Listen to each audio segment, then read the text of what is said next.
Going to get started. It is 7 o'clock. We'll call the council meeting to order. And the first is our flag salute. I pledge allegiance to the flag of the United States of America and to the republic for which it stands, one nation, under God, indivisible, liberty and justice for all. Roll call. Thank you. Ms. Bollenbacher. Here. Ms. Compatello is not here yet. Mr. Hope? Not here yet either. Mr. Marks? Here. Mr. Oliverio? Here. Ms. Pokalnik? Here. Mr. Wozniak? Here. Mayor Perry? Here. Solicitor Corbel? I'm here. Engineer Keenan? Here. Director Tedesco? Here. Chief Ford is not here tonight, and myself do have a quorum. Great. And I'm sorry, did you say Michael's? He's not going to be here tonight. Kirsten will be here. She'll just be a little late. Okay. Our consent agenda. So on the OneDrive, we had the council meeting minutes from March 26th and also the bill list from today.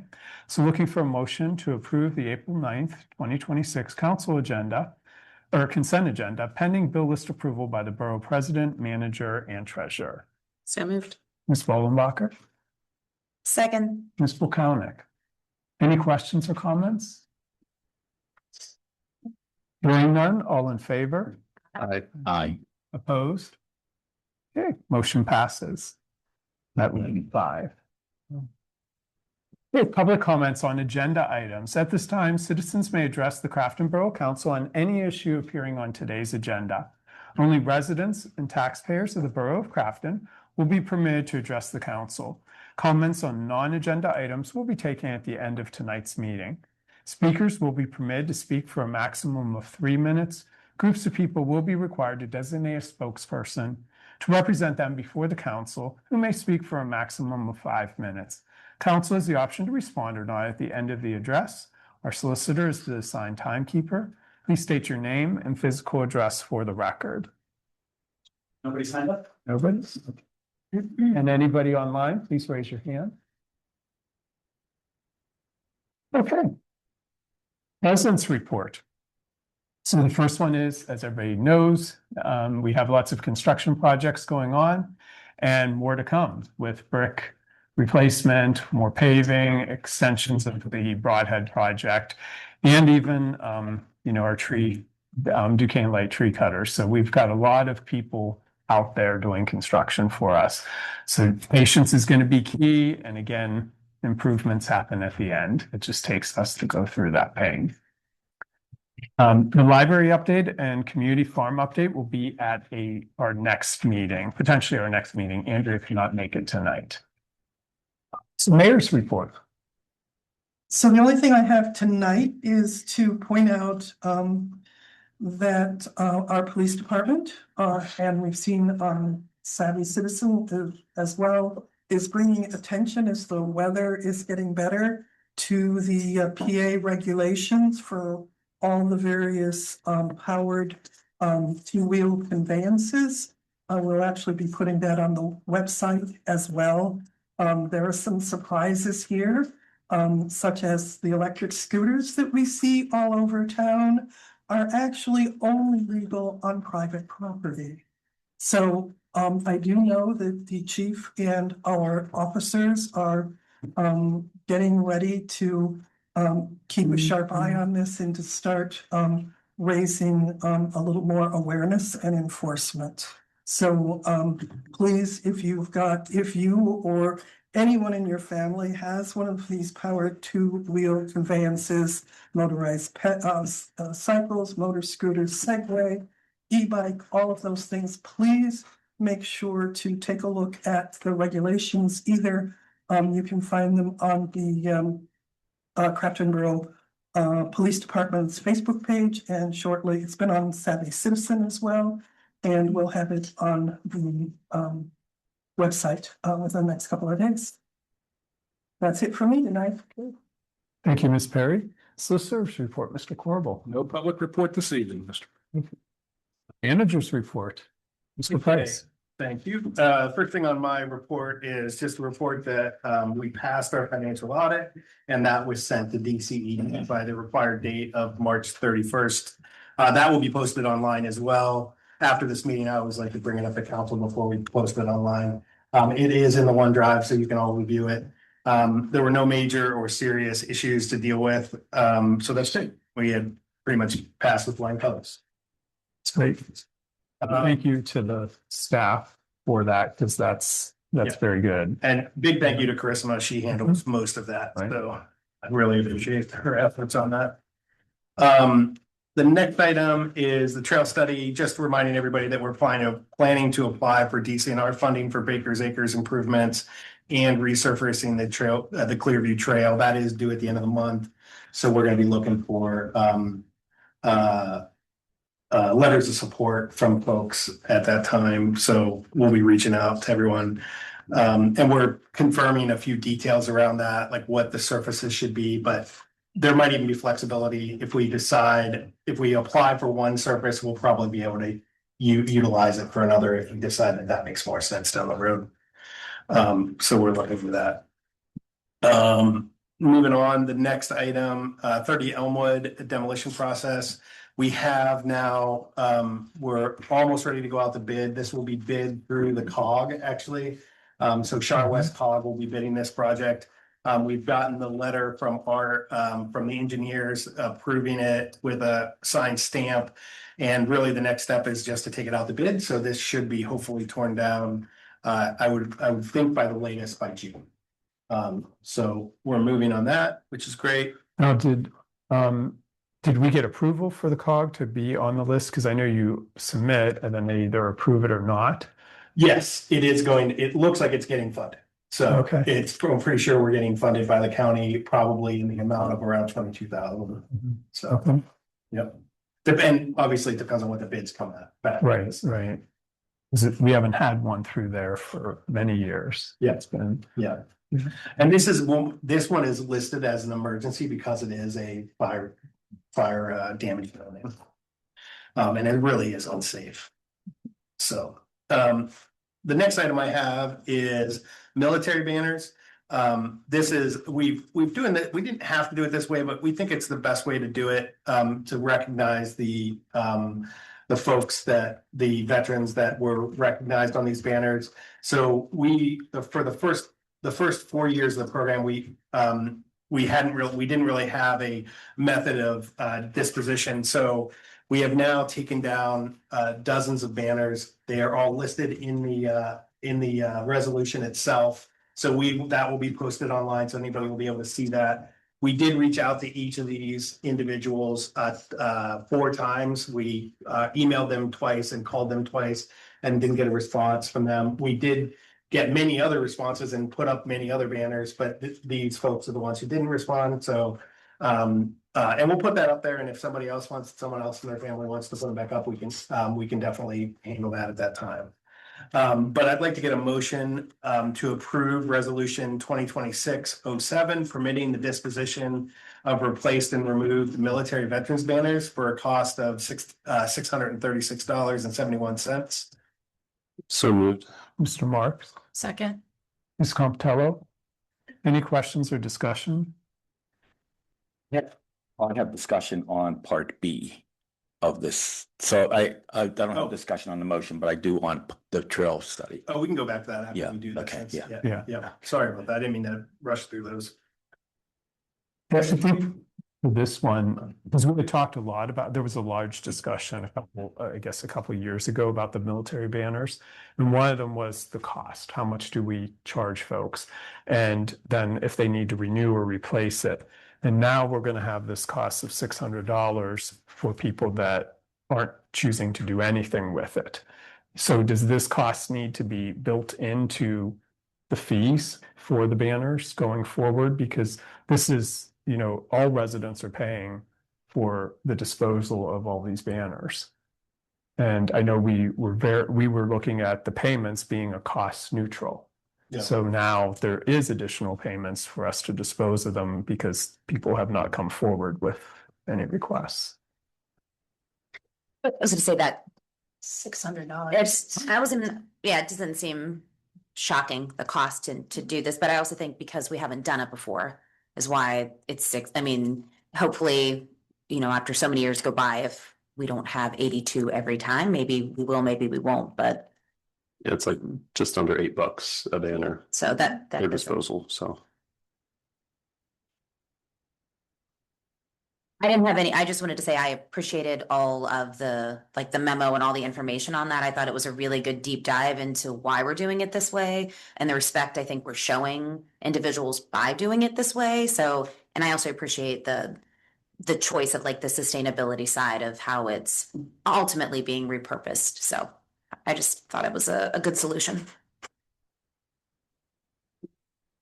Yeah, I'm good with that cost for something that doesn't come up that often and is for a good purpose. Other discussion? Great. Hearing none, all in favor? I, Opposed? Motion passes. Right. Okay, I wanted to talk about the trail study. How much was it gonna cost to put the gravel on the Clearview Trail? We don't know yet. We don't You have don't an know. estimate for that. I'm assuming the estimate will be, for the entire project. The trail study says about $200,000 for the, Baker's Acres work. I'm Mhm. assuming about $100,000 in addition for the trail, for doing the trail, but that's just an assumption. I have no numbers yet. Because we haven't gotten all those numbers around for the project. Okay, I don't have any problem with maintaining the trails, but during our trail study, Clearview Trail was not even, it was pretty much low on the totem pole as far as anything being done to it. The trail study talked more about the Creek Trail and Baker's Acres Trail and how we're going to, those are the two main focal points. And then we also said that let's throw in 5 connecting trails, and we all sat around and we came up with a list. And that list was the switchback, Chartiers Avenue sidewalk, Ewing Road, Crafton Park walking path, and Broadhead Avenue.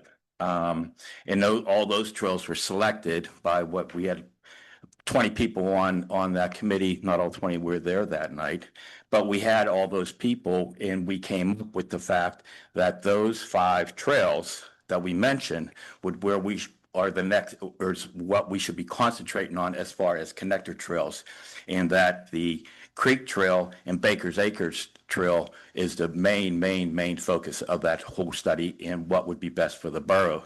I don't understand how we are now going to spend $100,000, estimated $100,000 on the creek site, on Clearview Trail, when during the study, and I've read through the study several times in the appendix, during that study, that was not high on the priority at all. As a matter of fact, there was a discussion about that trail, and the thought was that trail's pretty much a spur, but to interconnect it, we would do wayfinding. That's what our discussion was about. So I don't see it being within the trail study to be spending money on the Clearview Trail. The study, we spent a lot of time, we spent a lot of money on the study. We came up with what would be the best approach for the trails in the borough. And the Clearview Trail study was not high on that priority. So I'm actually opposed to putting money into that trail when that money should be going towards the priorities that the trail study came up with. And I would like to know anybody else's opinion on that. I was on a trail study. We could ask people on a trail study. Jim, you were there. You're part of the discussion. You were one that was trying to get the Clearview Trail into the study, but that day it was pretty people were pretty confident that the plan we came up with was the plan that we should follow. So I I don't think we should be spending any more time with the DCNR, or in all that, trying to get money for that trail, for the Clearview. Clearview is not really prioritized in our study. Any money that comes into this trail system should go to where we prioritized. So I'd like to hear if anybody else has any opinion on that, if anybody else has read through the study to see what the priorities were during the study. But I don't think that putting money, that kind of money, into a trail that's not part of the study, or not prioritized in the study. I know we said that there'd be a couple paragraphs about it in the study, but and that we would do wayfinding. I mean, that was clearly in the minutes, and the GAI consultant was pretty much helping us to make a lot of those decisions. So, Does anybody else have any thoughts? Can we have some description of what the funding request is going to be and why they were bundled this way? Sure. I think the decision was made, it was, wasn't a very detailed decision, but I think it was something that was in the trail. It was something that DCNR said they would fund. And it's also, Exactly. what's that? I said exactly. And it's also something that has been requested since I got here. I have heard probably 4 dozen requests to have that resurfaced, because currently it's mulch surfacing. So it's really hard if you're ADA, it's not compliant. If you're walking with strollers, it's not very good. So putting down that kind of base is a much more useful trail. So we thought it was a good idea to put it in with this because of that. And again, I don't have a cost analysis on it yet. It might be less than that, it might be more than that, but we're working towards that. So Yeah. can someone explain what the DCNR grant, more or less what it's for, and what the monetary amounts are, and what is likely to more likely to be funded? I mean, is there any reason why we couldn't put these all in, or will it exceed? Or do we think, or are there some specifications in the grant that might be favoring a trail that connects to the city, that then takes us downtown and connects to the Gap Trail, which then leaves us with a small, a relatively, the region with a relatively small connector that still has to be made, that will take us over to the Panhandle Trail, and then another way to connect. I mean, I understand all of these things, and I wasn't really involved in this particular trail study. So, is there any reason why we couldn't put more, or is there language in the grant that makes us think that some of these things might not qualify? those are all good points, Mayor, but we spent months talking about this. All of those things you're talking about, I'm not arguing with you, but all the things that you're talking about were talked about at length with a trail study committee. And Answers though to the mayor's question. Yeah, I mean, that's all I'm asking. Okay. Because perhaps we can get it all in, or we may find that the language might make that particular grant might make it so some of these things might not be as grantable. So that's what I'm asking. Yeah, the only thing I can say about the grant is, yes, that is, Clearview is a very attractive trail because it is a connector trail. And it has been used for years, so it's already well used. And that was of interest. And the other idea was Of interest to us or to us, DCNR? but DCNR was thought it was a very good. In fact, she said, this is probably my best application this year, is what she was saying when we were talking to her, if we applied for that. As far as the other trails, the connector trails, I think the general discussion was to do the formal trails first and then do the connector trails. Because if you do connector trails and you don't have anything to connect to, it's not as useful. the idea was to do these trails to formalize both of these trails, which are half the trails in Crafton, and then do the other formal trail in a later date, and then start doing the connections once you have those trails done. We could add connectors into this, but I don't know that those are as interesting to DCNR because they're not natural Can we trails. ask? They're more, yeah, we can definitely ask.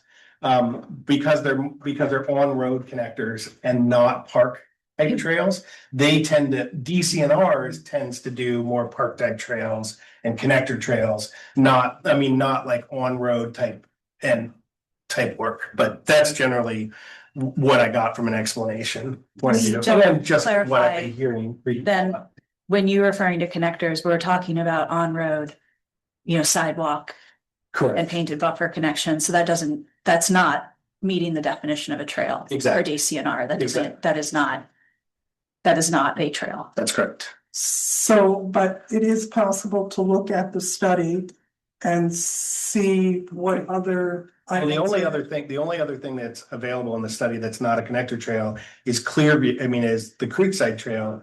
But we already know that the Creekside Trail is gonna be more than $500,000. Exactly what and I it was wasn't, asking. it just didn't make sense for this. So really, the only two trails from a DCNR perspective that do make sense are the trails that we're Right, talking about. because Chartiers by itself would exceed the grant limit. That's what I was Exactly, getting. yes. So you can only apply for, it's a 50% match, and you can only apply for $500,000. You can apply for more, but then it kicks it up to a much different process. And it's not a process that is easy to handle, because now it becomes a federal process. They are essentially, you're applying for money through the state from the federal government. And they've told us essentially that it becomes a much more difficult process when you do that. So we thought this was a good, quick way to get a trail started, basically going off a trail study with that little difference of adding to the Clearview Trail, which is something that we've heard for years since I've been here, that people want. And so we thought that was a good addition. And my thing is, it didn't pan out in an entire year of doing an analysis and having public comment and public review and all. It was, at the end of it, it was not in the study. And this is an example of going out. It is in the study, one paragraph that we said, okay, put it in. It was a compromise, put it in and let it be put wayfinding in the study. So, but it wasn't a high priority. Everybody thought that it was better to work on the trails and the connectors near the park, like the pathway, put money into the pathway through the park. That's part of one of the other trails. The bike lanes going up around Broadhead, that's all part. Those other 5 trails had to do with around the heart of Crafton and all that. This to me is something that was unilaterally pulled. Went to the DCR about, and this is like, we did have a trail study. People sat there, they put their time into it, and they came up with the best plan. And now we're going outside of the plan. There are other trails that are prioritized that money could be spent on that are actually in the plan. And we're not doing them. I'll disagree Not with necessarily what you have said that you will ask DCNR. Yep. What of any of these items would qualify for this? Yep. Even if we have to take Clearview out, Mhm. so that we stay under the 500,000? And Well, then you'll we- come back to I'm- us? I'll tell you right now, I'm pretty sure that DCNR is not funding any of those connectors. Because they're not. Like, we at least, I'm But hold on, sorry. but that's what I'm saying is the other trail, the Creekside Trail is not ready to be done. Right.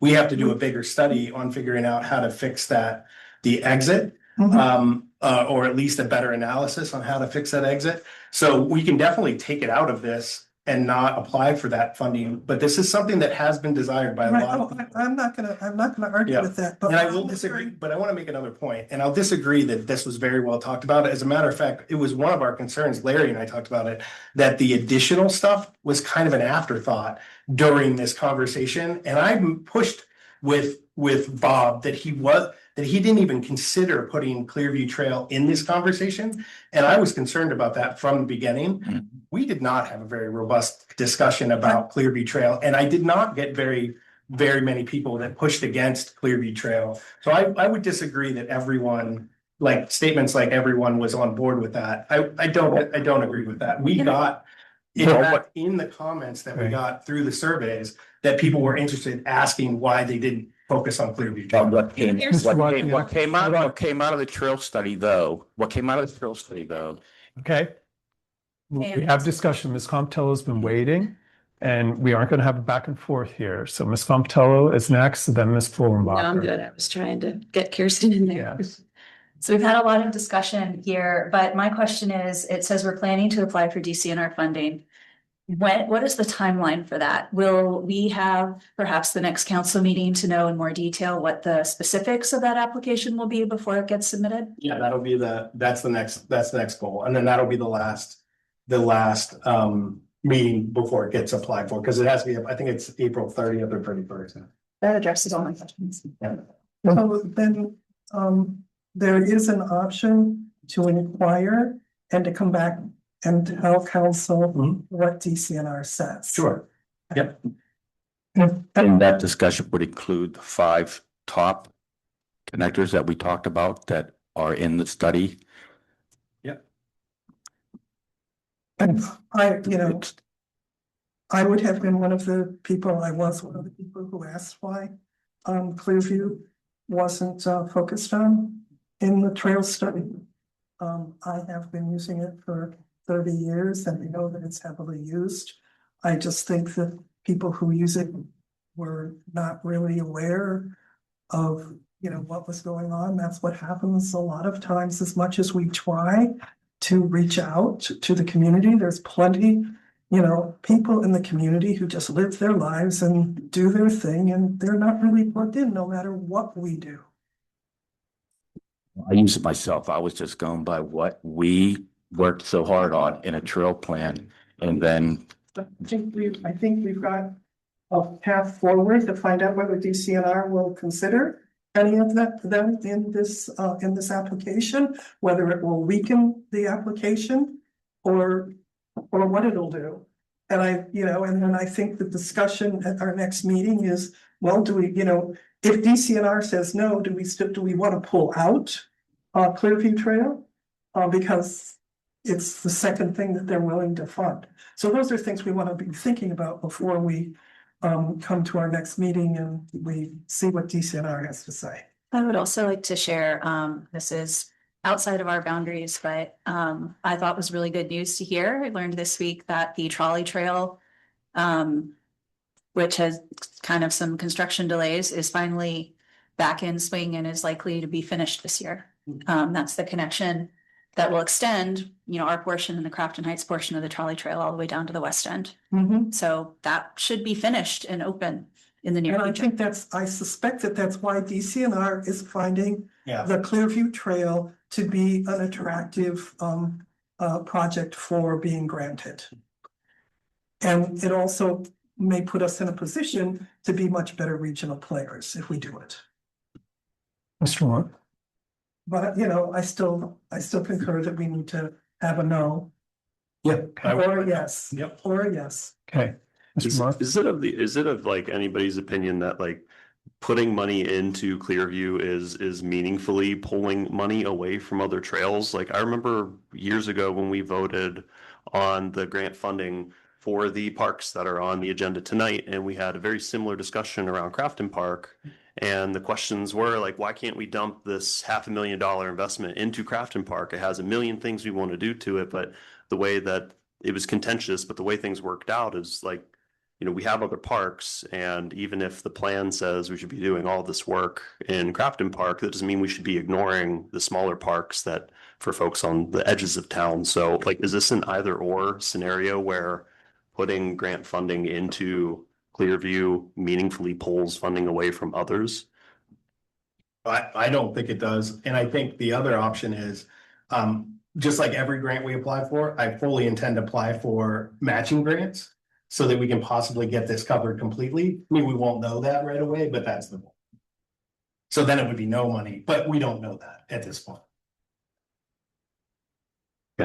All right. Very good. All right, engineers report, Mr. Keenan. Good evening. First item is the Broadhead Sewer Separation Project, and the date here is that the sewer construction on Broadhead Avenue is approaching Cornell Street. Park Street sewer construction has been completed. Coulter Street has curb and sidewalk work completed on the left side coming up from Broadhead Avenue. And Warren Street has backfilling with topsoil between the curbs and sidewalks. It also has the second half of full depth reconstruction going on for the next couple of weeks. And closure of the trail portion is still in effect until final restoration takes place. And based on the motion passed, it will be paved. Another update with that, we did get a quote back from the contractor, and that quote came in at $51,422.50, and we had placed a motion that it would come in at $45,000. But I'd like to add that in the original scope of work, that the item for this was to remove and replace the existing trail and restore it with aggregate. That cost was $32,400. So technically, this change order will only be $19,022.50. Just FYI. What was that figure again? 19? $19,022.50. And final notes on that, the expected project completion is slated for this year, October 26th, 2026. Milling and paving is expected to begin at the end of April. And we are also having weekly contractor meetings and updates to the Borough construction webpage that are ongoing. Next item is the Perrine Street Sewer Project. I have on here that we were waiting still for the city to approve the resolution, but we received information after the fact that we actually did, that the city of Pittsburgh actually did approve this resolution, and I believe we're still waiting on the next steps. I don't know if Steve has anything you want to add. Next steps is that we will file the declaration of taking next week. And then the steps after that depend on how it's responded to by the property owner. So if there are preliminary objections filed, those will get resolved in a few months, perhaps. If there are no preliminary objections asserted, then the only argument will be over the value. But it does mean under the law that we can commence activities because we have essentially acquired the property at that point. It's just a matter of what the just compensation is. So more to come, but we should have some clarity by mid-May as to whether it'll be shorter or a longer process. Thank you, Steve. Yep.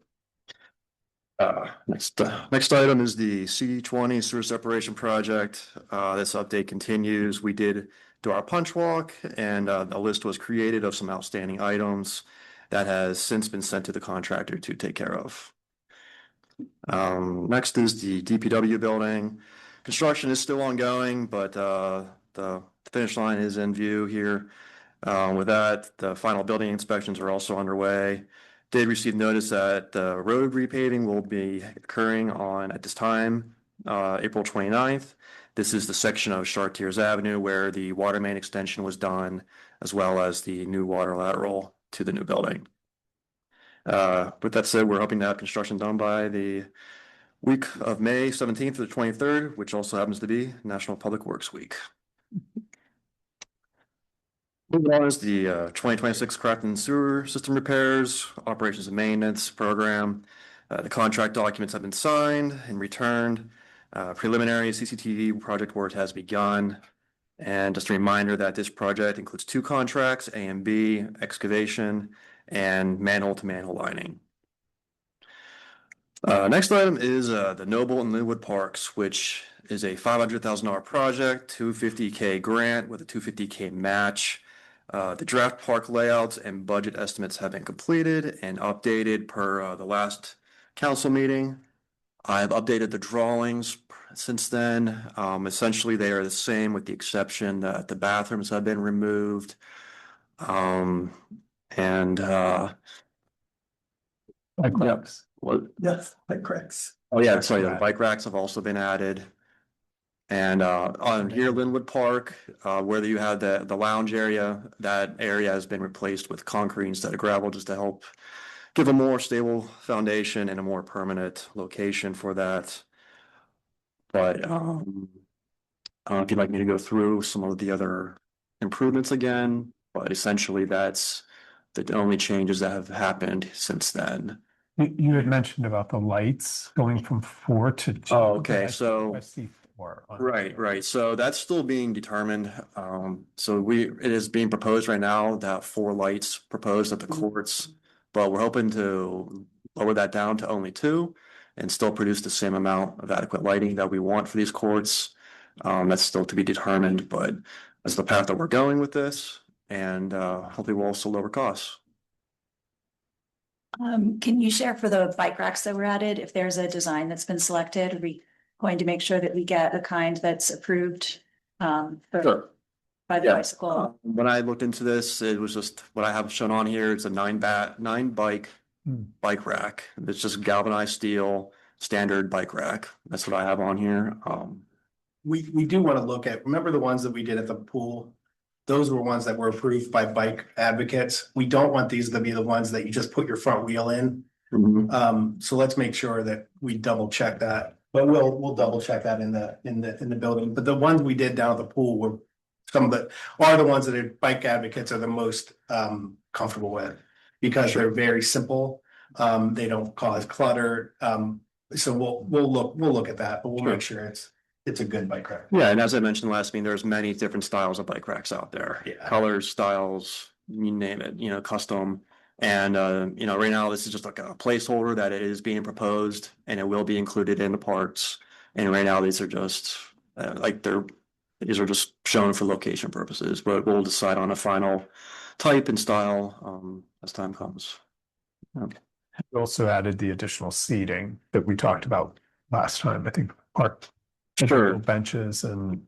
Yeah, I mean, the additional benches have been added too. Yeah, and I wanted to bring up one thing too, that we did get an email, I actually got 2 emails. From people that were at the open house. Both of them were against the porta potty, but that's been removed, so just so you know. The other thing, there was concern about the number of ADA spots that we had at the Noble Park, because they're on-street parking and they already have difficulty there. So we are gonna suggest that we only put 1 ADA parking spot there, as opposed to 2, because it is pretty tight parking in that neighborhood. Sydney Street there. Right there. And we have listed 2, but we're gonna change that to just 1. Now, that's something that can easily be changed to, if the need is there, we could add it back if that's something that's needed, but I don't anticipate that being soon. Right, these are essentially just pavement markings that will take up some space on Sydney Street. Yeah, and the other thing that we got comments about, and both of the comments were supportive of lighting, but they were concerned that we do it right. So just something to keep in mind is, we can install lighting, and then the controls of it though could be changed. So if it goes off at 9 o'clock versus 10 o'clock, or if it's allowed to be used after dusk, all that stuff. And so those were the main concerns that we had were, if the park closes at dusk, are we still gonna allow people to play basketball until like 9 o'clock at night or whatever, if it's getting dark at 7 that month? And so those are things that the council will have to decide as a policy. But I think it's still enough interest to do it, but once it gets to the policy part of it, then you can decide, maybe one park is open till 10 and the other one's open till 9, depending on what neighborhood it's in.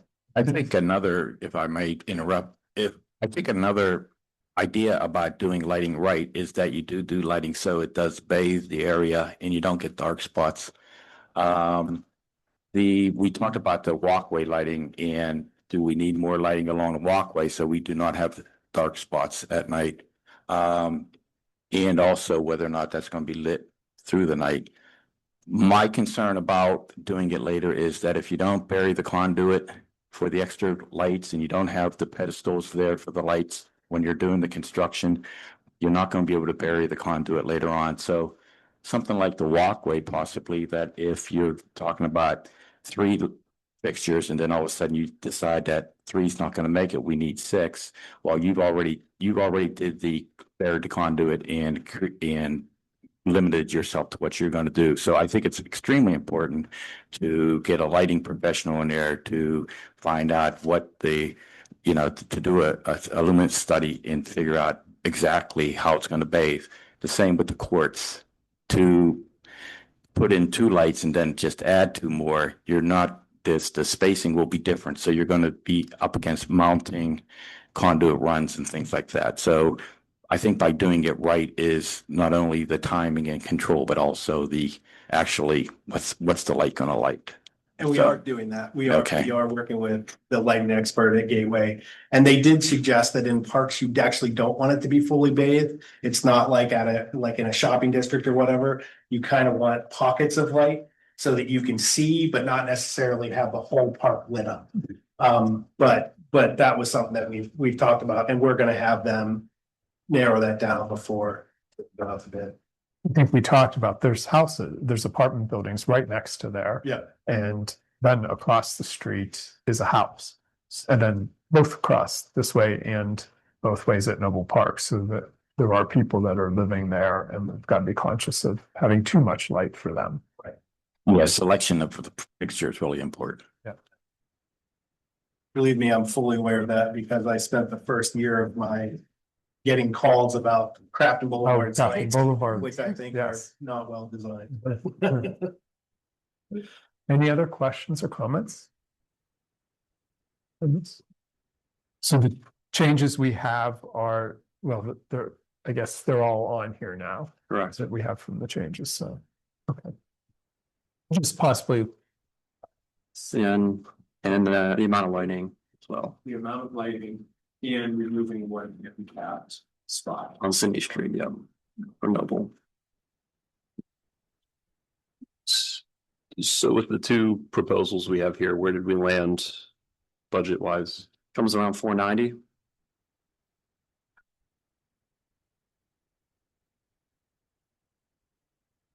As a reminder, there's grants for 250 and then Crafton, something that's the other two.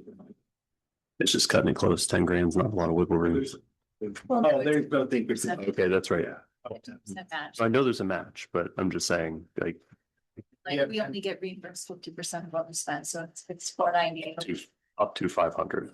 I'm saying if things go over that, Yeah. we're on the hook. Oh, yeah, we build in. Yeah, we built, On this, yeah. on this, because of that. There's a 10, I think 10%. Yeah, 10% contingency. 10%. And we try to always do these estimates on cost, so that, right, we don't get that. I mean, don't get me wrong, that's what. I think we end up going with just two lights on the cords that'll lower it even more. And this would be work that isn't getting done until sometime next year or whatever, this is- at earliest, or No, this is, it would be done this year. yeah, Okay. we're now, we have been told that we can get an extension if we want. So that's not a big issue, but we are gonna try to go out to bid this summer and have done. Because these are not, most of these aren't monster, these aren't huge projects. These are projects that could, with the right contract, could be done in 2 weeks. They're not like Broadhead and all these other projects that you could do, so. It shouldn't be a huge issue. Sooner's better. I just, to the points that I was stuck on, like, who knows how prices are gonna look in a year, so. And this has been, as you all know, we've done council at that time, so it's been approved 3 possibly 4 years ago. Yeah, like this. I remember that. one. Yeah, oh, yeah. Okay, I knew that was gonna happen here today. We left the batteries. So You look into rechargeable batteries? they go, we talked to Mike Hoff about that. They go even faster than these batteries do. They're actually not very useful for equipment like this. it's very high tech.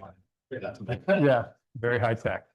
Okay, so we have a proposed motion to proceed with finalizing the construction drawing specifications, bid documents, budgets, and purchasing plan based on the final park improvements layouts as presented. So moved. Mr. Marks, Second. Ms. Costello. Any further discussion or questions? Will this go to bid after the next council meeting or potentially sooner than? After. After. So we'll have another update at the next council meeting. Any other questions? All in favor? Aye. Opposed? Okay, motion passes. Thank you. Okay, moving on to the next item, which is Ewing Road. Again, a reminder that this is a repair project to fix the immediate areas of road subsidence. We did get project bids for this, and the lowest bidder was Independent Enterprises with a base bid of $85,580 and an alternative bid amount of $67,030. The work is expected to last a few weeks.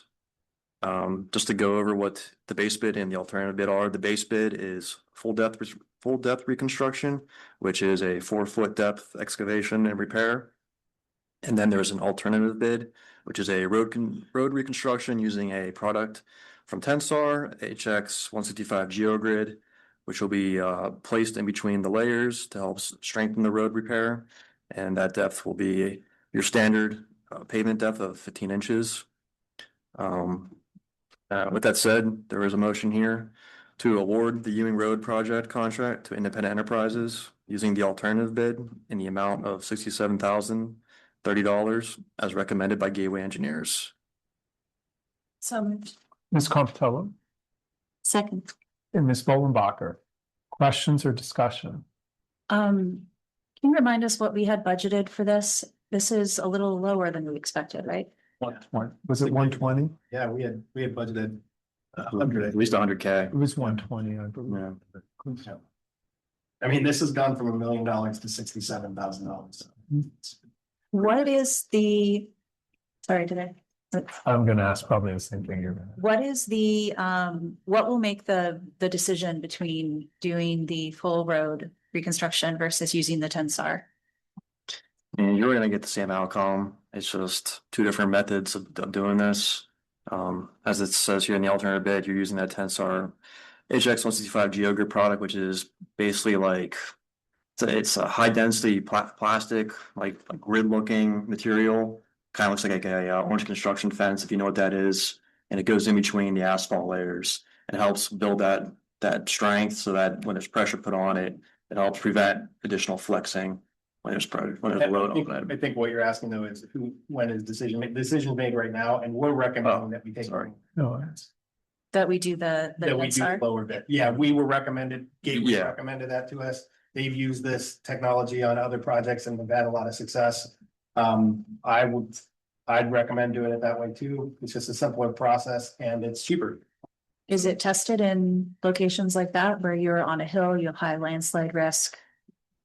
Well, they said they were comfortable with it, and I don't know if they've tested it in those situations, but from what we understand, it is very easy to use in that type of situation and is ideal for that type of situation, so we're recommending it. It's been around a long time. It's not a new product either, so. Okay. Have we had independent enterprises in Crafton before? Have we given them? Oh, yeah. Yeah, yeah, I Yeah. remember them on something. mixed results. Yeah, definitely up on They- Bar Avenue. They were the contractor for the south. They're definitely on Bar Avenue. Oh, yeah. We've had Yeah. mixed results, but we will make sure that we'll, like anything else, they've made mistakes, but they've taken care of it too, so. They were the contractor for the South Grandview sewer separation a while back. They're also the contractor for the was it the Clearview Crafton Boulevard intersection? Yep. So, yeah. Yeah, so my question was, and thank you for explaining what it actually does. So what's the difference between what this is versus what we did 10 years ago and then it fell apart? Well, I mean, we didn't use it back then, and I think it was just poorly reconstructed back then. I don't know. So. Yeah, they didn't do any of the work to make sure that it was compacted properly so that it wouldn't, drain, and then that any of the drainage issues weren't dealt with either, so. And that's all we know. Yeah, there'll be some under drain installed in these areas as well to help alleviate that. So with this would then open the road Correct. to traffic. Okay. I recall, and I don't know if this fell off or not, so can we just remind me? I recall we had discussed, since we are fixing the road and then going to be reopening it again, there are some existing lights along that road, but they are sporadic, so there are some very dark spots. I know people do enjoy walking on it and have certainly been enjoying it now that it's been, since it's been closed. Where did we land with including any new lighting? So that some of those dark gaps in between when the road is reopened are, providing visibility in the low light hours. That was lost in the discussion. I don't know when that fell off the discussion. I remember that being discussed when we were talking about the road in the basin. Don't necessarily remember it, but I mean, I'm not saying it didn't happen, I just don't remember it. But basically what we can do is reach out to Duquesne Light. That would be something the Duquesne Light would handle. As long as there's poles there, we could probably get street lights added to those poles. I would like to make sure that we at least do what we can to inquire about that before construction starts, just in case there's anything that would be, that we could, get done while that's happening. And there are poles along the way, but there are some long gaps, and that's where it tends to get very dark. And I think, Yeah, but I don't think that'll affect this construction at all. I mean, if you're the poles wouldn't be installed on this road. Nothing is happening outside of the actual structure of the road. So I wouldn't think that any lighting would be an issue. I mean, there's nothing on either side of the road. It's completely open. There's no infrastructure at all. So it would not be very hard to add. If it was us adding poles or whatnot, we could do that, but that's not what Duquesne Light will do. Duquesne Light is gonna look to see whether they have poles already there and they can add them. If we're adding lighting, that's a whole different discussion. Like, that's a very involved discussion because we don't have any infrastructure near there, so we would have to run conduit from like the Public Works building which we can do, but that feels like a very different project. So. Any other discussion? Quick question, the alternate bid only deals with, 15 inches of depth. But the full bid is 48 inches of depth. Are we implying that the bottom 30 inches is good out there? Yeah, I mean, like it'll be compacted again once the excavation is done, but the idea is that product, the Tensar, will alleviate that and will compensate for that. Yeah, I don't know if you've seen these, but they use this for pavers too, like for backyard pavers. They now sell a product that prevents you from having to put 4 inches of gravel down. You basically put an inch of gravel down and then you put this layer of material down. This is very similar to that. So it prevents you from having to which is why it saves you money, which is why it's so much cheaper, because it allows you to not have to use all that type 2A gravel to fill in the gaps, and it uses this material to make up the difference and do that stabilization. Any other questions? All right. All in favor? Aye. Opposed? Okay, motion passes. Thank Did you. we get a second? I didn't think we did. We didn't Oh, yeah. get a movement. He did, it was. Aaron, yeah. Oh, okay, Yeah. I'm sorry, I missed it. Yeah. Yeah. Here's been for You got it. Yeah. Okay, all right, 1, 2. thank you. The next item is the Crafton Boulevard Improvements Project, which is backed with the LSA grant that we received in the amount of $120,000. And recap is the improvements will include new lighting, additional trees, and an EV charging station in the school parking lot. The bids were rejected for being too high, but we've asked also for a grant extension, and we will be completing the work as three separate smaller projects. Next is the bathhouse floor. There will be a new floor coating installed prior to the 2026 season. I've been having talks with the contractor. We'll be doing that and be looking to get that done in the next few weeks here. Is that our dime or theirs? Our dime or theirs? We're still looking into that. Is it the same contractor from the original coating? No, different contractor. Next is the storm detention clean out. We did receive 3 quotes for this work. I'm still in the process of reviewing all the notes, quote details and contractor schedules before making this decision. I did lead out one contractor, and I've reached out to 2 other ones, seeking their schedules and also waiting for some answers as well on their quotes. Next is the Crafton Elementary Boulevard Streetscaping Project, which is backed by a $1.39 million grant that we received. And the update is that we will be planning will begin with the school and city of Pittsburgh this summer with construction plan for 2027. 2026 road paving and brick plan priority project, just coming up here.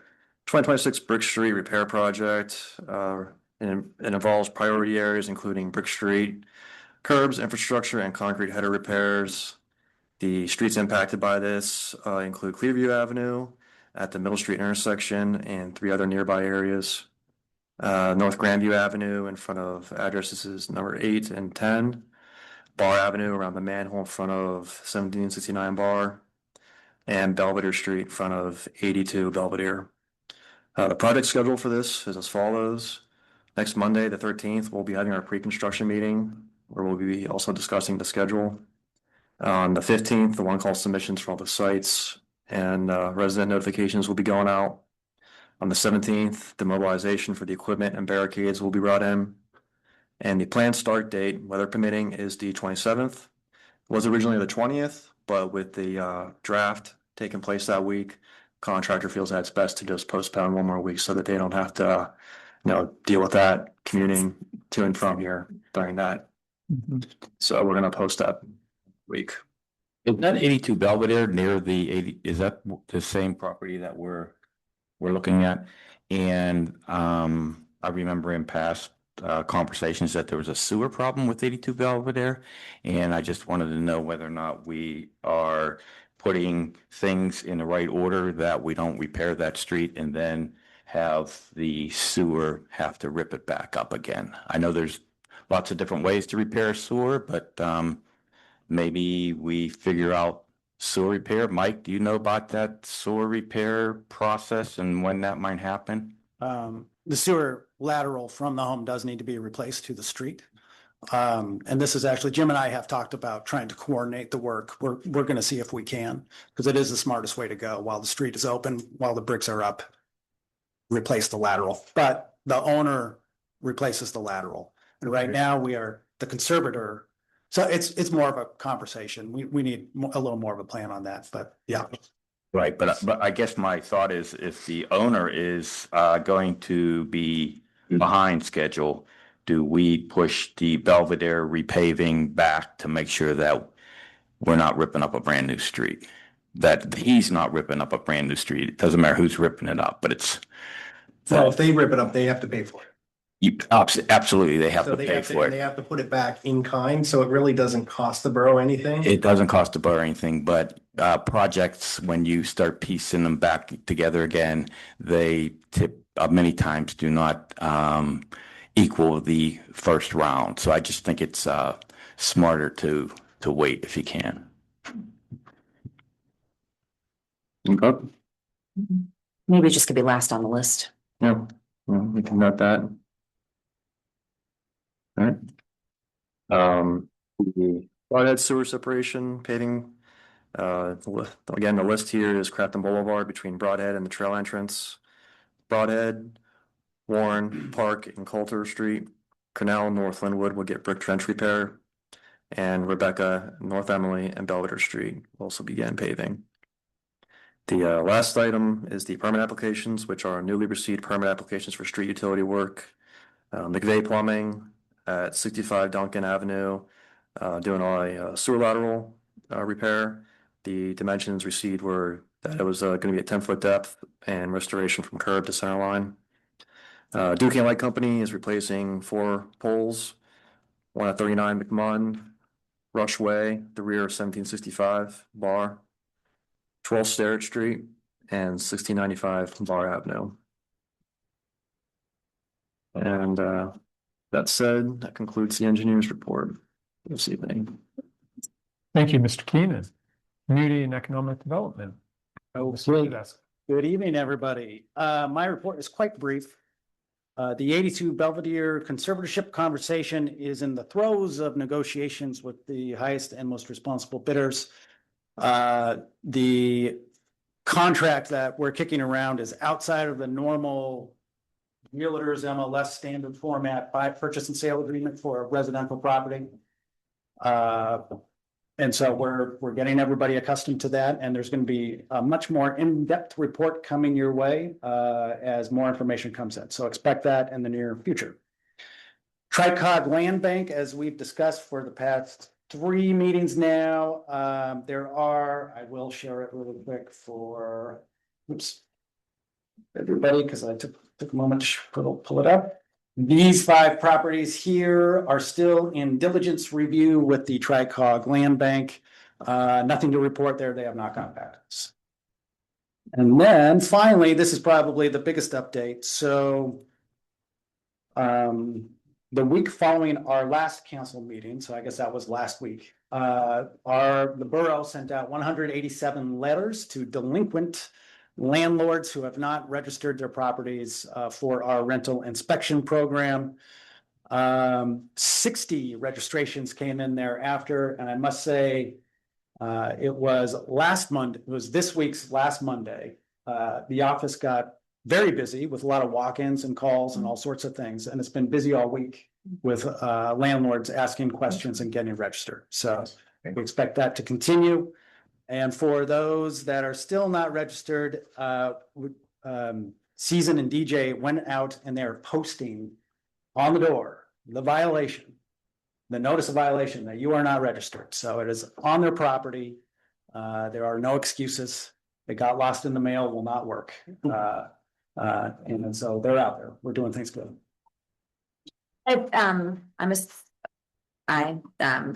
haven't been a landlord in a very, very long time, and it wasn't here. But if the tenant lives at the property, are we just hoping that they tell the landlord, hey, this was on my door and you need to do something about it? Yeah. Okay. Yeah, that's where it comes down. That's what I figured. I just wanted to. Yeah, that has happened. Okay. I mean, I would hope. Yeah. I would hope if you're a renter and you see that on your door, you're like, hey, Does this. the letter on the door say, hey, if you're the tenant, please do us a favor for it? No. Because It's It's a tough letter.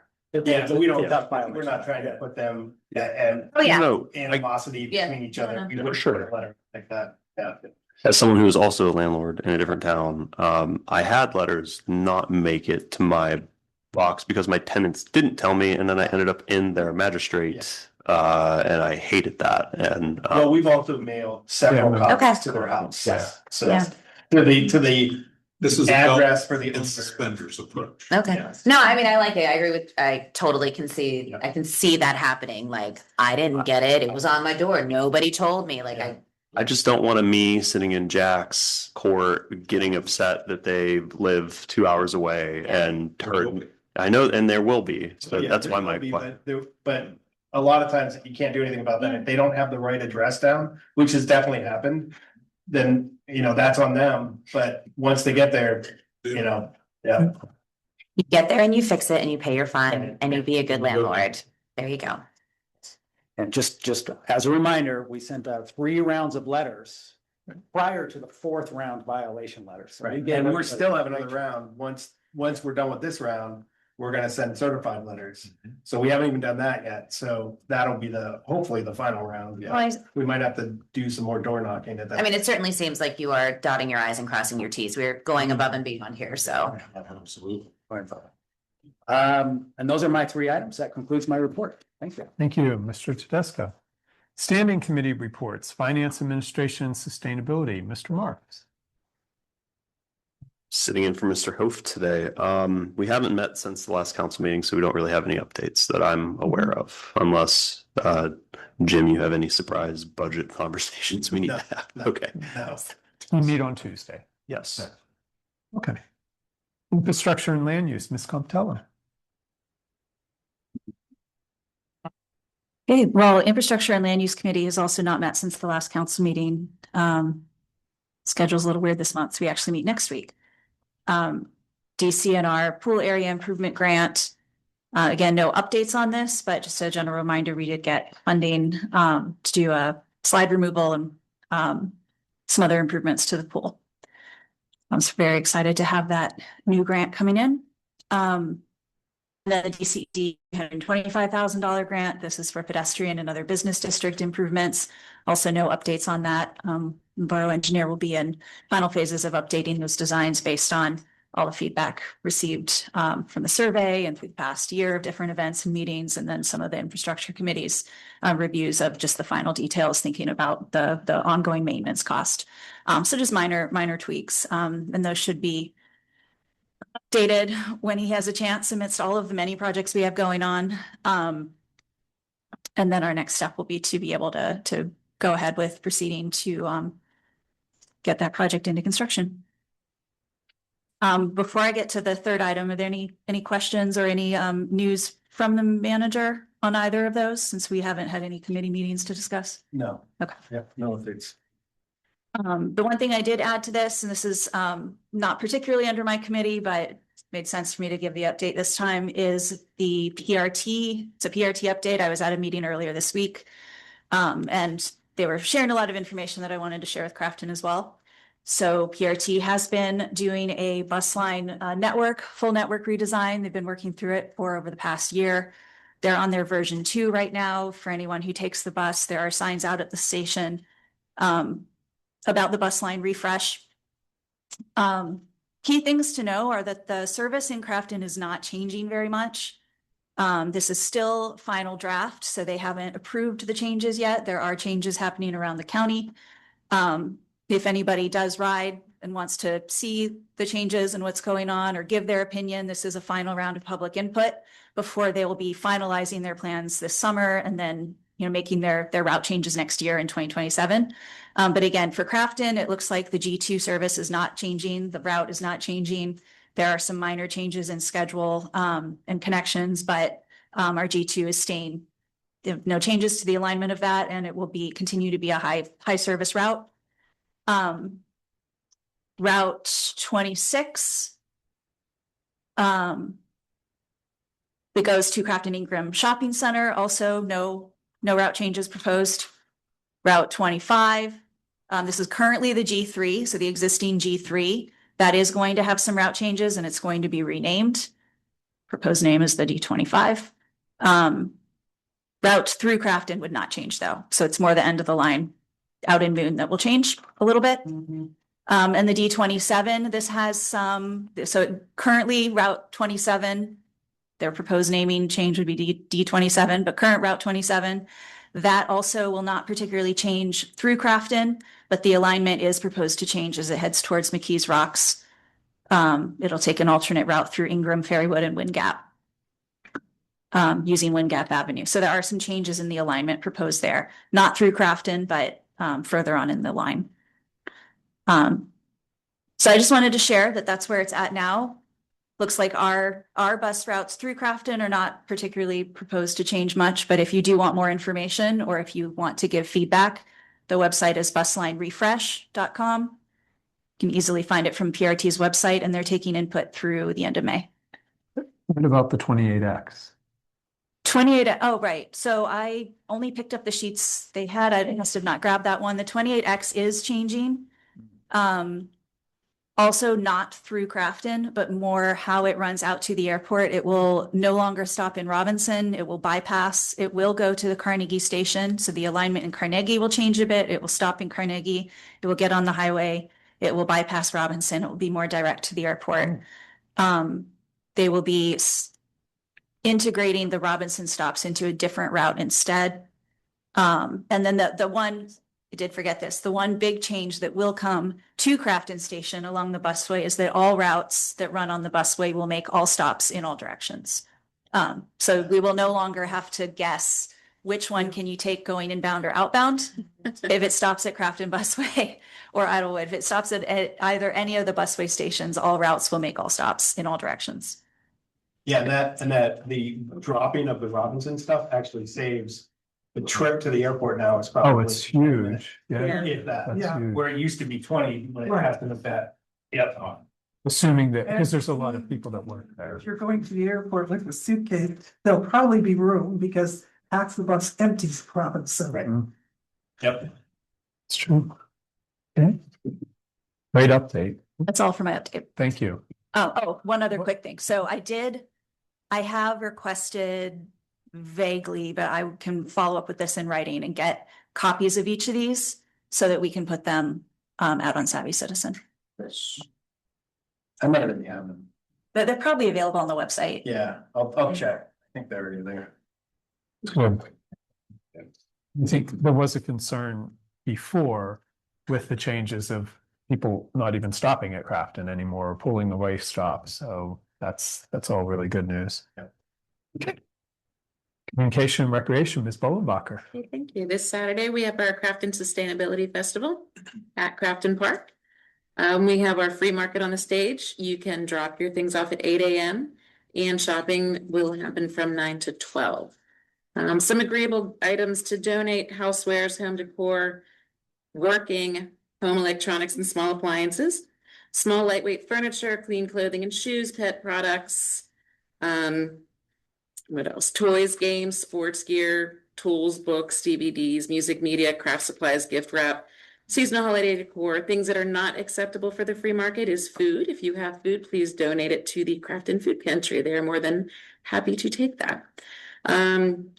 Worn underwear, weapons, clothing. I'm kind of sad that I have to tell people that, but okay.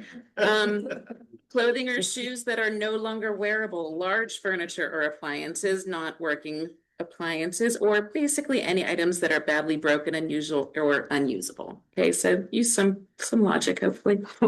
Volunteers will be there to assist with unloading of donations starting at 8 a.m. There will be a dumpster nearby if they. We will direct you right to the dump. That volunteer is gonna carry it straight over there. Now, and please note that Do it. all items left over at the event will be donated to various local charities, so nothing will be wasted. Wabi Sabi will be having their upcycling make-off competition. Your entry is due from 8 to 8:45, and the winners will be announced at 11:45. It is free to enter. You can compete against other eco-conscious creatives, show off your creative hobby, craft, or art. You can make whatever you like, as long as it's made of at least 75% of secondhand materials. Prizes will be awarded and they will be donated from local businesses. And real quick on that. Yes. Just so folks know, if you're participating in that, have your thing made before the festival. I don't know that it's been super clear, but my wife is running some of the competition and she has asked me to clarify that because we don't expect folks to show up in the morning and with their arc welder and whatever to make something at the park. Make it at home, bring it to the park. Yeah. Cool. All right, we also have paper shredding and medicine take back, courtesy of Representative Dan Deasy and Senator Wayne Fontana. That'll happen from 8 a.m. till 11 a.m. or until the trucks are full. Please use the West Steuben Street entrance to the park. For the paper shredding, participants are asked to stay in your vehicle. Items for shredding should be placed in a box or paper bag free of binding, staples, or binder clips. The medicine take back is collection of any unused, unwanted, or expired prescriptions. And as Jim had said earlier, we have dumpsters for non-recyclable items. Those will be there from 8 a.m. to 12 p.m. They'll be there a little bit longer, but that's generally when someone will be there to help you.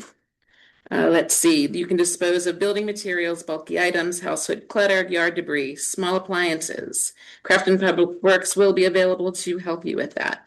Things that are not collectible for this disposal include tires, rims, or car parts, refrigerators, AC units, or appliances containing Freon, paint, and electronic waste. Also, we have our community farm prepping and planting that day from 10 a.m. to 12:30. Come help prep and plant the Crafton Community Farm.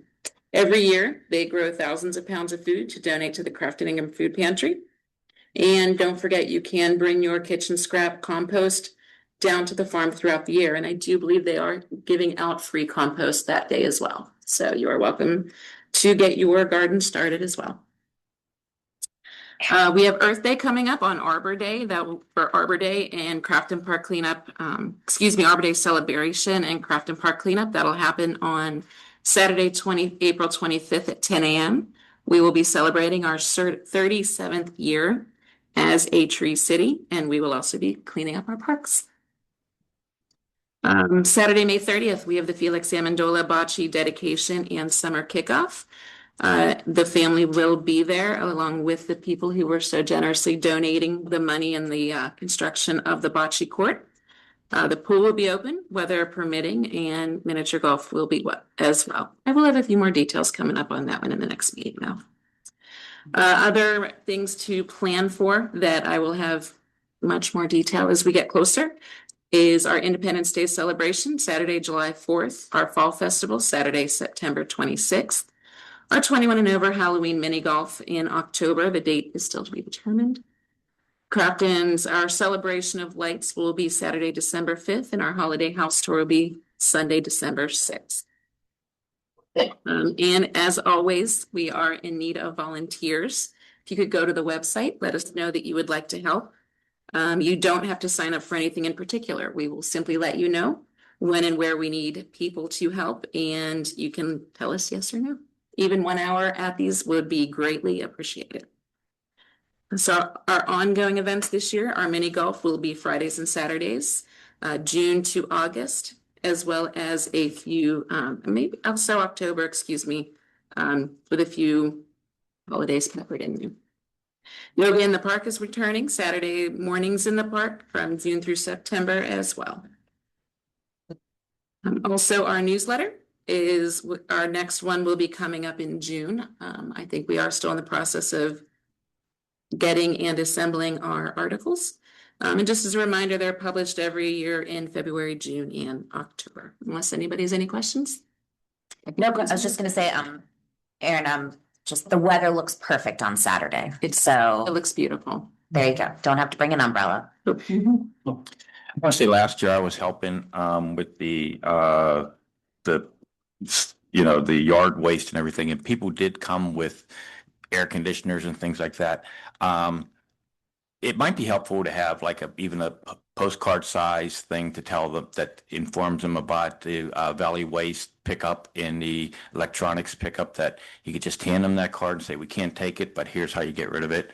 I spent a fair amount of time trying to explain to people what they could do, and the line gets long pretty fast. Yeah, So it's a good idea. Are you gonna be there? Yeah. Can we get those to you? Sure. Okay. I almost wish we could just ask Valley Waste to like make a stop at the end of the cleanup day and be like, no, you know what? Well, they don't do it themselves. So we pay them, but they contract that to somebody else. And I don't know if they operate on Saturdays, but I will find out.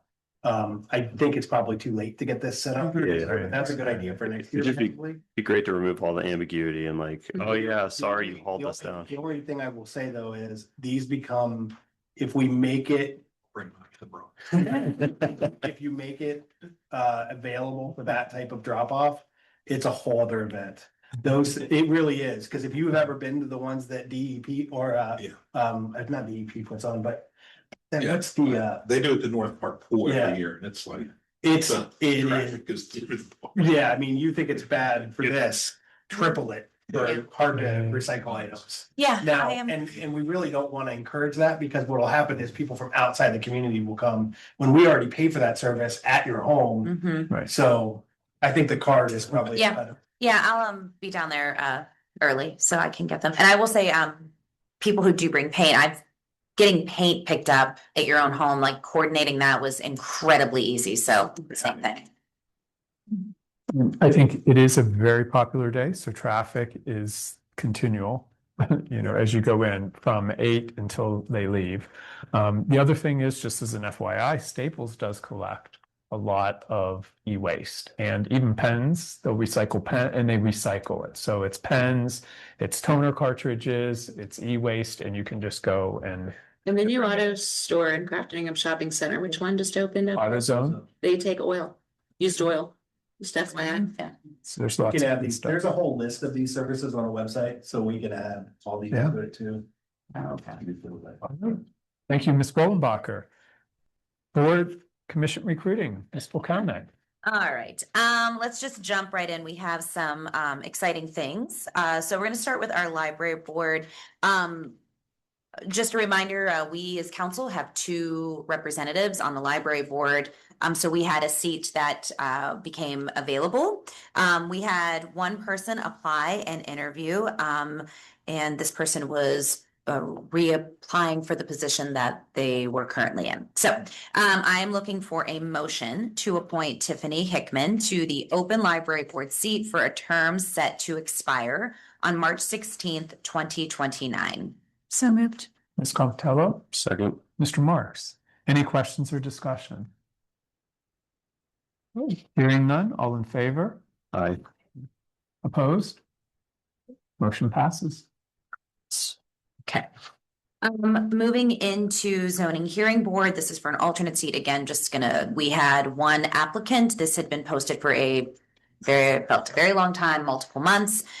So we had one interested applicant. So I'm looking for a motion to appoint Eric Wertz to the open zoning hearing board alternate seat for a term set to expire on December 31st, 2028. So moved. Ms. Bollenbacher, Second. Ms. Costello. Any questions or comments? Hearing none, all in favor? Aye. Opposed? And Eric is in the audience.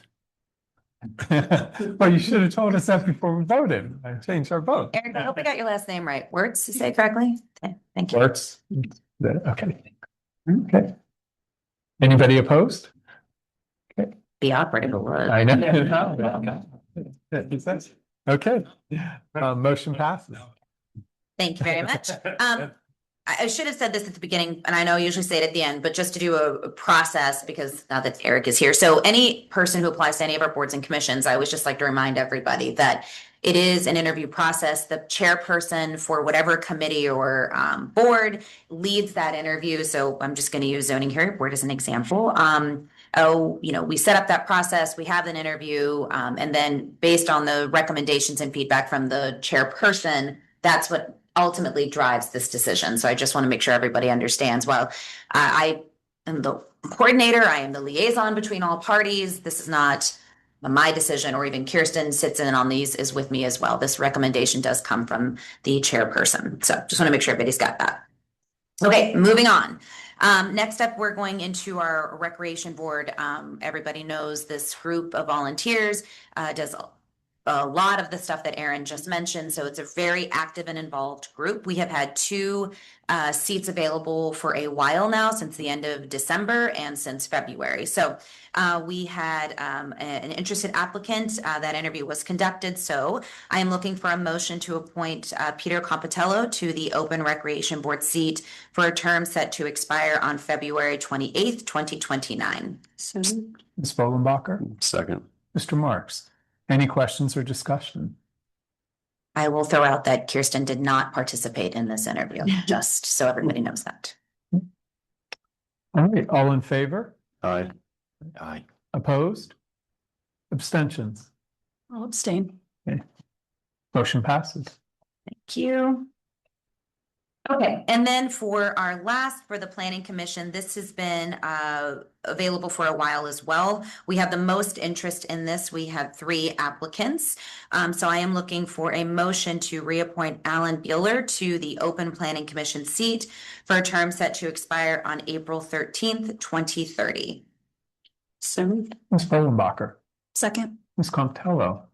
Any questions or discussion? Is it worth mentioning the other 2 folks that applied, just so the public knows? No, we should not do that. I think yeah, we don't do that. I was just curious. I don't think the others had any more than one applicant. They haven't, but even in the past, we have been. I mean, I think it's a good idea. All that residents. No, It also doesn't look good, like the people who don't get approved. No. So even not do that. Okay.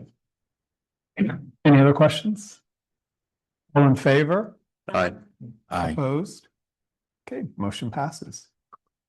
So thank you to all of the applicants, to the folks that continue to want to be involved in the community. It's greatly appreciated, and we have so much going on. So I thank everybody who shows an interest in giving back in whatever way they can. So our current open positions, some shifts have just happened, so I'm gonna go into what is currently available. We just filled our zoning hearing board. Recreation board still has one seat available. Would love to get more folks involved.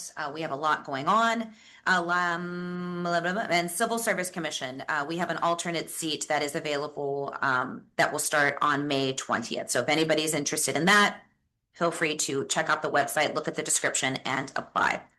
Upcoming down a little bit later in this year, we'll have a civil service full-time seat that will be start to be available on July 1st. And then Recreation Board is going to have another vacant seat in September. So again, we have opportunities to be involved. Not staying on my soapbox, but even if you aren't interested in being on a board or commission, as Aaron alluded to, we always could use volunteers. So that is something you'd like to do, please do it. RMS committee. Yeah. All right, that's it, done. Thank you, Ms. O'Connell. All right, COG, Mr. Wozniak. Yeah, so there was no COG meeting between our meetings, so there's nothing to report except April 16th is the next COG meeting, and it's Neville Island. And I should be getting the agenda and the minutes from the last meeting. Typically get them on Friday. So when I get them, I will post them. So. Great. Thank you. All right, our community announcements. Our next council meeting is Thursday, April 23rd at 7. Employment, and be careful with traffic, although everybody can walk probably from here because that will be the draft day right before. Employment opportunities. We do still have a part-time crossing guard for Crafton Elementary School. We also have public works summer employment, and we're accepting applications. You must be at least 16 to apply and pass a drug and alcohol test, and also have a driver's license. Is preferred but not required. Paper applications can be obtained in the administrative office or online, and they are due by April 24th at 4:00 p.m. Our real estate tax bill payments, so Jordan Tax will be here in the Borough Building Community Center for in-person bill payments on April 21st from 9 to 12, and also April 30th from 1 to 4. As a reminder, the 2% discount payments are due on April 30th, while other payments must be received by June 30th. Sustainability Festival and Earth Arbor Day, we've already gone through. And Crafton Pool season passes are available for 2026, going to the borough's website to fill in the application. There is a link at the top of the page where you can sign up and pay for your digital or physical pool pass. The pool will be open on Memorial Day weekend, usually through Labor Day. All right, public comments. Oh, yeah, go ahead. Before public comment, I just wanted to acknowledge this publicly. We did have a series of letters written by our students at Crafton Elementary, 3rd through 6th grades. All of those have been brought into the Borough Building and scanned, so they can be put onto the OneDrive. I also have the stack still, if anyone would like to, see some of the physical letters, but Jim has scanned all of them, so there's a large packet. It's like this thick. So it'll be a nice big PDF. But a number of our Crafton students wrote letters to the mayor and to council with their ideas for how we can improve the borough. And they did a really wonderful job. There are a lot of comments in there about changing how school does things. So we don't necessarily have a say in all of that. No grades. But there's also quite a lot of comments about things like parks. It's probably the biggest comment, places to play. A lot of comments about sidewalks and improved sidewalks and safety and easier to get around. Some comments about housing people. A comment from a young Mr. Marks about engaging the youth more and creating a youth council. Not to name names, but there were a lot of really good ideas. So I just wanted to acknowledge that publicly, that our students wrote all these letters, and I would like to coordinate a response from council to write back to them. I love that. Once you all have a chance to see them. It'll probably make our hearts happy. Bring some joy. Talks back to them. Now, they- Yeah, yeah, we can't write, yeah.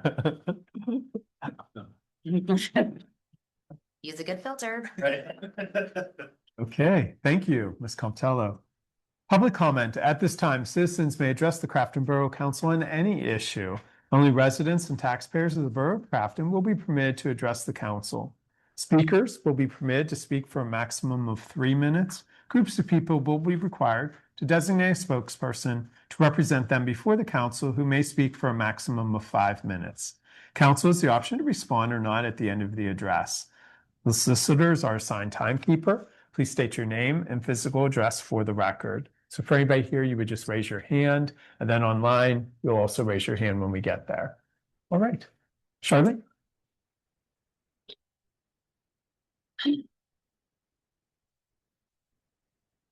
Three different.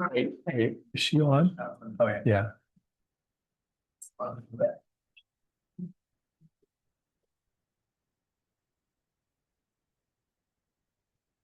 I have a And comment, state your name, Charlie. name and where the street. Clearview. My first question is about Clearview Trail. I don't really understand the need to have that paved. It's not paving. Wait, Oh, Sorry. let her Yep, speak. yep. okay, all right. Yeah. But, my concern about that, about Clearview Trail, and I like going on it, is a lot, and especially in the springtime and the summertime, people coming from the West End and they ride their bikes very fast down that hill. And now that Crafton Boulevard is narrower, they can't go where they usually go. They would go down the left-hand side. I think there may be a problem this year with that, and especially if you fix it up nicely. And I have a question about Perrine Street. Do you know about the mines down there? Oh, just that, go ahead with your questions. Okay. Well, I was just curious if the mines were going to affect Right. how you put the lines in. Mhm. And Crafton Boulevard, the lower part, before where they're not working, there's a lot of large, very large potholes. Where, can you say again where the most? They're below, Broadhead. But So yeah, it's from when you come in off of Steuben, and you come. Oh, yeah, on that portion of Crafton That Boulevard, portion that is not part of the reconstruction. like beyond where they started where the trail starts. So Yeah, so- closer to Steuben. Closer to Yeah, Steuben, we're- as you're coming up, yeah, they're back. Yeah, okay, that's it. just wanted to confirm I understand. Thank you. All right, Clearview Trail paving. We are talking about putting crushed limestone on it, but it will be smoother and faster, so point taken. So, thanks. Maybe a sign Yeah, at bottom. Yeah. Stop. yeah. Perrine Street for the mines. Also, I'm not personally aware of any mines on that. This property is outside Crafton Borough and it's also on private property. But this design was done a long time ago and I'm sure it was investigated then when it was done. Yeah, and this also to note, this is right next to an existing water line. And it's already in a valley, so I doubt that this is undermined at where this actually is happening. The undermine is probably on where the hills are on either side. There is already construction been done in this location, so I doubt that there's the undermine issue. And we're also not building, you're digging like 10 feet down, 5 feet down. Yeah, right. It's not like building a foundation of a building on top of a mine. We're just building sewer lines, so.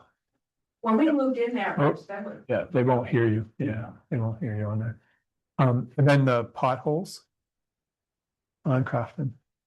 At this point, they're not addressed in this year's paving plan, but we will do now that it's getting warm out, we can look at what it takes to, do patch repairs on them and whatnot. Yep.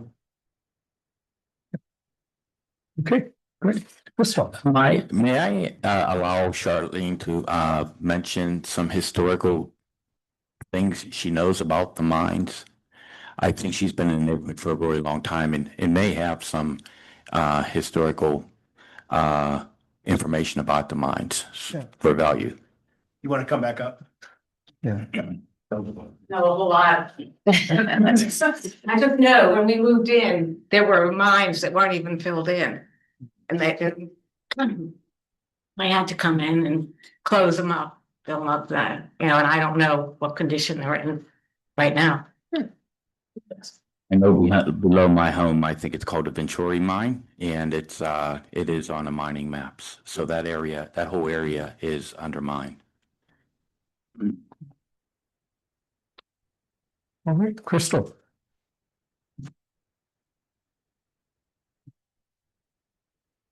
Thank you. Crystal Beam, 57 Belvedere Street. I want to raise this just a tad. I'm here for two reasons. I'm going to speak personally for myself, and secondly, on behalf of Crafton Heritage. First off, I didn't know what to expect tonight from the meeting, but I was a little bit concerned about the Clearview Trail that was mentioned tonight, simply because I didn't think that the borough truly owned the entire Clearview map trail. You mentioned earlier that it was owned or operated by Crafton Heights and Crafton, if I'm not mistaken.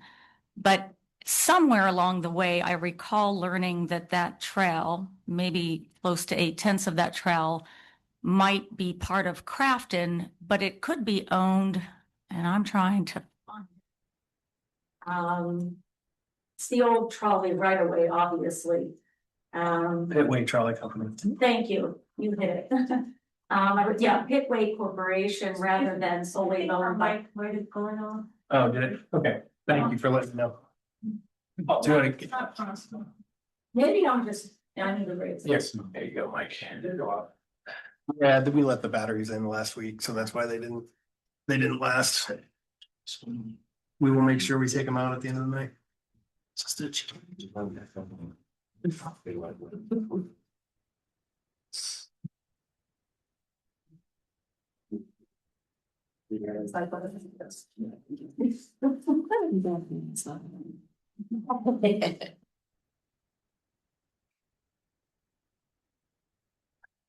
recycles batteries too. So you can bring your alkaline batteries to Staples and you can take them off. Bring your own battery to the microphone, sorry. And you get a Just credit. maybe a little but- note to think Okay. about. some new $3. Yeah. Yeah, I do it every month. Good. Bring stuff in. Hey, John, John, we can put a hardwired XLR mic on the agenda whenever you all want. We can get it done. It won't take long. These batteries are killing me. Aren't they like rechargeable? No, it's Just like. let's just skip the batteries. Just go straight to a hard one. Let's start the clock over. So anyway, thank you for telling me that this was Pitway Corporation. It looks like we sort of maintain the trail, but do we have the rights to achieve a grant for the trail and proceed if we don't have full ownership of the trail? We do. Wait. We do. Okay.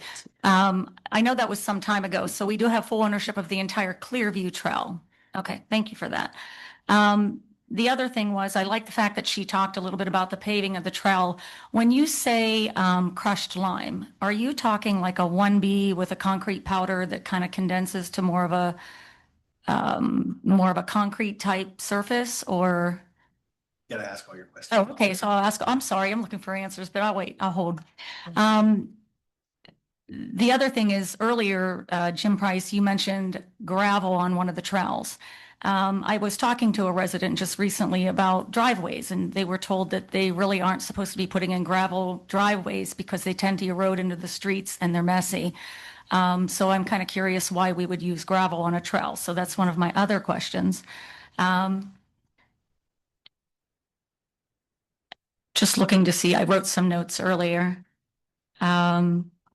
Other than that, those are my questions. I like progress. I like to see the trails improve. I'd like to see more walkability in the community, but those were some of my concerns personally.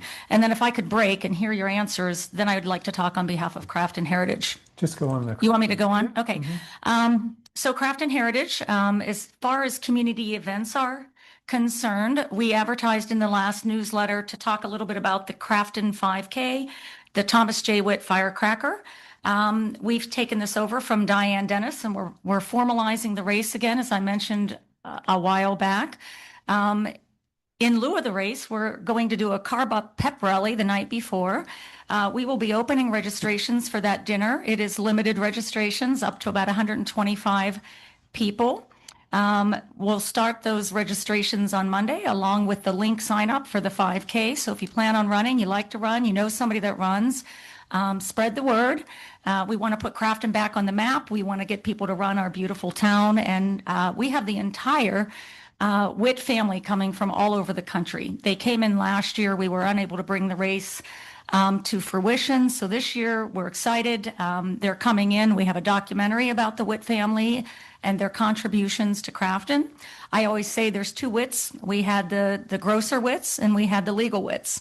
I'll leave out the nitwits, but I will say that the grosser Witts was the Thomas J. Witt, in which the runners run in honor of.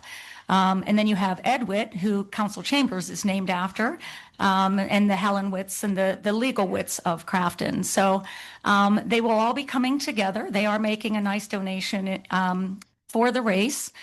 We have various sponsorship levels. We put out 120 letters last week that I will be following up on. We have sponsorships we have a $1,000 tier, we have two 750s, we have 3 500s and 4 250s. For the t-shirts, which are going to be very nice, something that they've done traditionally in Crafton. We have a bag as well that has, I believe, 20 $100 spots for business names. They will be professionally done. The Witt family has approved of everything. We are working closely with them on the Witt documentary, which will be aired at the Cafe 412 over the spaghetti dinner. They're very excited. There's about 50 of them coming in here, and they're just excited that we're going to keep the spirit of the Witt family alive. And we're just excited to bring runners into Crafton again as well. I will say that the chair of this 5K is the cross country and track coach at Carlinton School District. He just assumed the role of track coach. He's very passionate about this. He's a runner himself. I believe he's going to run the race. And he's looking to really build this into something substantial for the future of Crafton. So we're really excited. I owe Larry over here a map of the race. We've given him the verbals on the race defined by streets and where the turns are, where the water buffaloes will be. But I do have a map, and I owe that to Larry. So I will get that to you, Larry. But what I want to say is our logo this year is really nice. It was approved by the Witts. This will be on the t-shirt for everybody to see. So it will be in our advertising. We have some yard signs that will be hitting the streets on April 21st. So you'll see those around Crafton. And if anybody would like one, reach out to me personally. My email and my phone number is always available on craftonheritage.org. So we're kind of excited about bringing this race back to its grandeur. So just want to thank you for your time, but it was not mentioned tonight as a community event, so I thought I'd just show up and share it. So thank you. Crystal. Great. The Clearview Trail. So who owns? Oh, you said we do. Okay. The crushed limestone. What is that? Yeah. Do you want to talk about what Chris Lemon? I mean, it's basically what it sounds like it is. It's limestone, and it's crushed down to almost like a fine enough aggregate to where it can be smoothed out and spread out over the total width of the trail. And it's not at the point where it's bumpy, but you can ride your bike on it, and it's comfortable to walk on as well. So can I just ask for clarification? So it will be something like where the trail picks up in city of Pittsburgh. Right. Yeah. Thank you. Correct. Yeah. That's So it's actually pretty different. It's pretty different from gravel, from just like driveway gravel. Yeah, it's not like more like an angular shape to it, so it stays in place better rather than if it was like a smoother gravel that could be easily washed off. There's actually a good clarification because the question earlier mentioned, do we own it? There's talk of Crafton Heights. We own the portion that is in Crafton. Crafton Heights is a neighborhood in the city of Pittsburgh. So where the trail crosses into the city of Pittsburgh, obviously we don't own that trail, but we own the portion that is within Crafton. And presumably that what that also means that we're talking about with the crushed limestone would only go up to the boundary of Crafton, and then it would shift to whatever the city of Pittsburgh is using on their side. And gravel on trails, why would we use it? I can only make a speculation that, well, the reason we don't use it on driveways is vehicles are much more likely to pull that out of the driveway and put it on the road. Whereas walking and biking, and to the fact that they're using crushed limestone, is much less likely to move and get pushed onto other things. So it's not going to get on our, spread to our roadways. Okay. Do we actually stop people from using, from doing gravel driveways?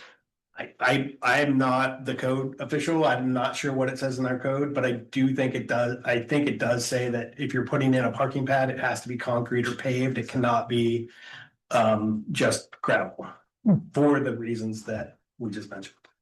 Because I had my whole driveway was all gravel for a year because it had to settle, and then I paved it. But it was the same at the house that I have on the other side of town. It was gravel when I bought it, and that's why I was curious. Well, I will say quite a few people put in driveways illegally, and it has happened since I've been here. Gravel driveways. So yes, or driveways themselves too, when they not, if they don't, if we don't catch them when they're putting it in, they're supposed to get a permit for, that's a street opening permit, so.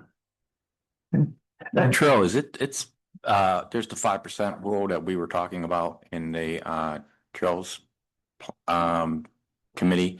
I don't know what the slope at Clearview is, but we were staying away from anything around 5% for gravel, right? And that's what we're looking into, what the actual, that's part of the analysis that we're about to do. Right. Right. And Crystal, can anybody come to the carb up? Well, the carb up dinner is a free dinner. It's It's called free. by Cafe 412. You're gonna have to come up, but just very shortly because it's over the time. But I had Running a board here. So anyway, the Cafe 412 is providing a spaghetti dinner with meatballs, salad, bread and butter.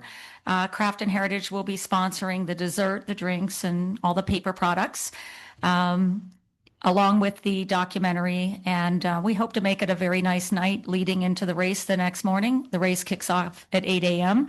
I do want to say that the race is still a fun run walk if you don't want to participate to win. So if you don't pay the registration fee to run for a trophy, get a free t-shirt, or win a medal, you can still walk the race, you can run the race.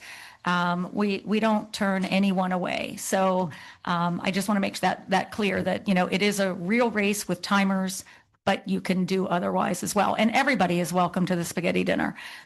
Okay? Thank you. All right, anybody else? Eric. Yeah, this popped up. Eric Wirtz, 1765 Bar Avenue. Two things. The Pine Street sewer extension. Is there any type of addressing of further degradation of Bar Avenue by construction vehicles? So if we run a dump truck up Bar Avenue, right now there's a skate park in front of my house. Just up from the manhole cover, the water manhole cover, it's gonna be fixed. That's my second question. Second question is, can we expand the process of replacing that pit that's a manhole cover 20 feet up further to cover that great big dips and bricks right there on Bar Avenue in front of 1765.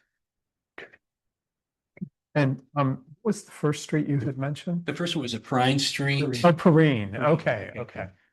I'm not, I don't know what. I'm not from here, so. Okay. Perrine. Okay. But yeah, the Pine Street. Okay.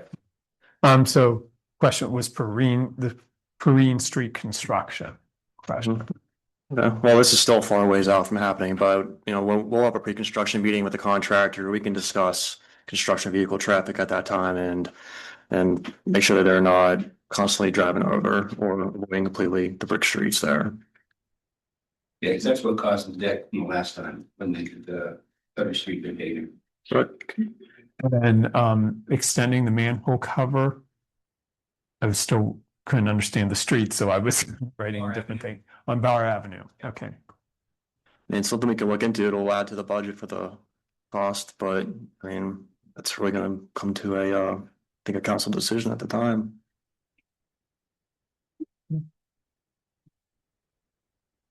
Anybody else? Anybody online?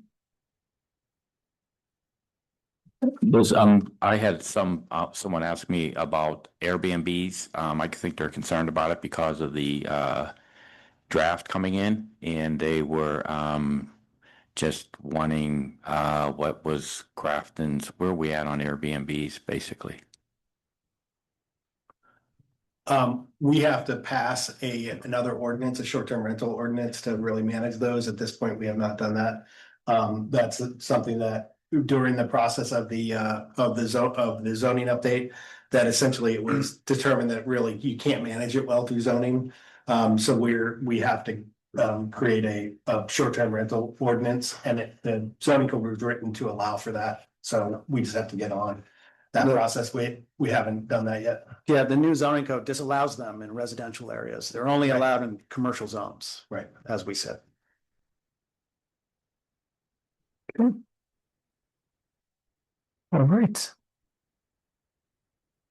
All right, it is 8:51. Meeting is adjourned. Thank